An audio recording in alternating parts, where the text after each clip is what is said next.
Hello everyone. കാനഡയിലേക്ക് migrate ചെയ്യാൻ ആഗ്രഹിക്കുന്ന ഡെന്റിസ്റ്റുകളിൽ നിന്ന് ഞങ്ങൾക്ക് ഏറ്റവും കൂടുതൽ വരുന്ന ക്വയറീസ് ഡെന്റൽ ലൈസൻസിനെ കുറിച്ചാണ്.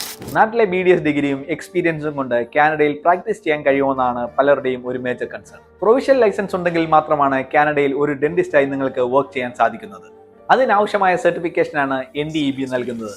The national dental examination of കാനഡയാണ് ഇതിന്റെ എക്സാമിനേഷൻ നടത്തുന്നതും സർട്ടിഫിക്കറ്റ് ഇഷ്യൂ ചെയ്യുന്നതും.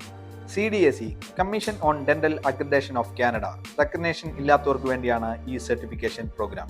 കനേഡിയൻ ഡിഗ്രി കൂടാതെ അമേരിക്കൻ, ഓസ്ട്രേലിയൻ, ന്യൂസിലൻഡ്, ഐറിഷ് എന്നീ ഡെന്റൽ കൗൺസിലുകൾ അംഗീകരിച്ച പ്രോഗ്രാംസും CDECC റെക്കഗ്നേഷൻ ഉള്ളതാണ്. So, if you want to work as a licensed dentist in Canada with your Indian BDS degree and experience, you must qualify for this examination. So, I will give you the step-by-step details of this exam. NDEB സർട്ടിഫിക്കേഷന് വേണ്ടിയുള്ള application submit ചെയ്ത് കഴിഞ്ഞാൽ ഏകദേശം 12 വീക്സിനുള്ളിൽ നിങ്ങളുടെ document verification complete ആവുന്നതായിരിക്കും. Credential verification മുതൽ certification വരെ ഏകദേശം ചിലവ് വരുന്നത് $12,600 കനേഡിയൻ ഡോളേഴ്സ്, ഏകദേശം 7 lakhs rupees ആണ്. വെരിഫിക്കേഷൻ സക്സസ്ഫുള്ളി കംപ്ലീറ്റ് ആവുകയാണെങ്കിൽ you will get A notification through your email.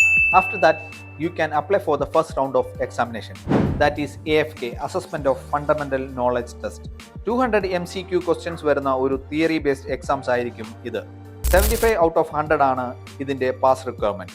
6 to 8 വീക്സിനുള്ളിൽ AFKയുടെ result വരുന്നതായിരിക്കും.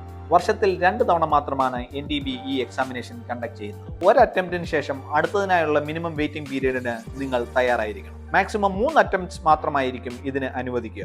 അതിനുള്ളിൽ ക്വാളിഫൈ ആയില്ലെങ്കിൽ നെക്സ്റ്റ് ലെവൽ എക്സാമിനേഷനിലേക്ക് നിങ്ങൾക്ക് കടക്കാൻ സാധിക്കുകയില്ല.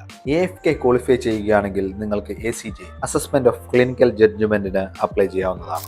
കേസ് ബേസ്ഡ് ഡയഗ്നോസിസ് ഉൾപ്പെടുന്ന റിട്ടൺ ടെസ്റ്റ് ആയിരിക്കും ACJ. ഇതിന് മാക്സിമം 3 അറ്റംപ്റ്റ്സ് മാത്രമായിരിക്കും ലഭിക്കുക. AFK പോലെ തന്നെ വർഷത്തിൽ 2 തവണയായിരിക്കും ഈ എക്സാമും നടത്തുക. പാസ് റിക്വയർമെന്റ്സും റിസൾട്ട് ഡ്യൂറേഷനും AFK പോലെ തന്നെ സിമിലർ ആണ്. Next is NDECC, national dental examination of clinical competence. നിങ്ങളുടെ ക്ലിനിക്കൽ കോമ്പിറ്റൻസി അളക്കുന്ന ഒരു പ്രാക്ടിക്കൽ ടെസ്റ്റ് ആണിത്. ഇതുവരെ എത്തുകയാണെങ്കിൽ that means you are in a safe zone. Because മറ്റ് 2 എക്സാംസിനെ പോലെ ഇവിടെ അറ്റംപ്റ്റ്സിന് റെസ്ട്രിക്ഷൻസ് ഒന്നും തന്നെയില്ല. 5 വർഷത്തെ കാലയളവിനുള്ളിൽ എത്ര തവണ വേണമെങ്കിലും നിങ്ങൾക്ക് ഈ ടെസ്റ്റിന് അപ്പിയർ ചെയ്യാവുന്നതാണ്. 3 ക്രൈറ്റീരിയ ആണ് ടെസ്റ്റിനുള്ളത്: competent, minimally competent or non competent. ഇതിൽ നോൺ കോമ്പിറ്റന്റ് ആണെങ്കിൽ that means you are failed. Minor errors ഉണ്ടെങ്കിൽ പോലും മിനിമലി കോമ്പിറ്റന്റ് ക്രൈറ്റീരിയയുടെ ബേസിൽ നിങ്ങൾക്ക് NDEB സർട്ടിഫിക്കേഷൻ ലഭിക്കുന്നതായിരിക്കും. സർട്ടിഫിക്കേഷൻ ലഭിച്ചതിന് ശേഷം നിങ്ങൾക്ക് ഏത് പ്രൊവിൻസിലാണോ വർക്ക് ചെയ്യാൻ താല്പര്യമുള്ളത് ആ പ്രൊവിൻസിലേക്കുള്ള ലൈസൻസ് ആപ്ലിക്കേഷൻ സബ്മിറ്റ് ചെയ്യുക.